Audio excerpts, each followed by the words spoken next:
আসসালামু আলাইকুম everyone, welcome back to Ishan's mom happiness channel. আজ বানাবো মহাব্বত কা শরবত বা শরবতে মহব্বত, আমরা যে যেটা বলে থাকি। এই শরবতটা ভীষণই ফেমাস।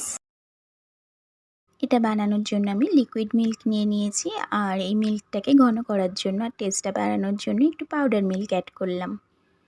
এরপর আমি দিয়ে দেব পরিমাণ মতো চিনি। আমি এর মধ্যে স্ট্রবেরি পালপিটা ইউজ করব, তো ওটা ভীষণই মিষ্টি, তো চিনির পরিমাণটা আমি একটু কম দিলাম। আপনারা আপনাদের টেস্ট অনুযায়ী দিয়ে দেবেন।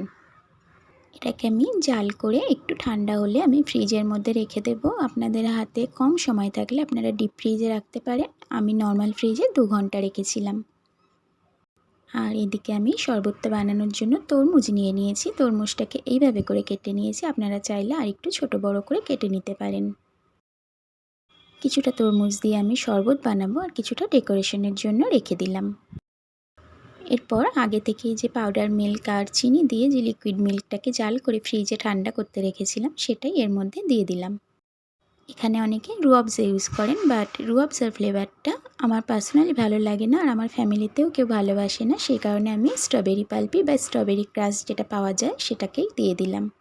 খুব ভালোভাবে মিশিয়ে নেব। এটা মেশাতে মেশাতে দারুণ কালার আসবে। আর আমার বাড়িতে আমরা সবাই স্ট্রবেরি ফ্লেভারটা ভীষণ ভালোবাসি, সেই কারণে স্ট্রবেরি পালপিটা আমি একটু বেশিই দিয়েছি। আপনারা চাইলে আর একটু কম ইউজ করতে পারেন। এই শরবতে মহাব্বতটা যারা খেয়েছেন তারা তো এর টেস্ট জানেনই, যারা খাননি তারা অবশ্যই একদিন ট্রাই করতে পারেন। আমি এটা ইফতার বানিয়েছিলাম, তো আমার বাড়ির সবাই ভীষণ ভালোবেসে খেয়েছিল এটা।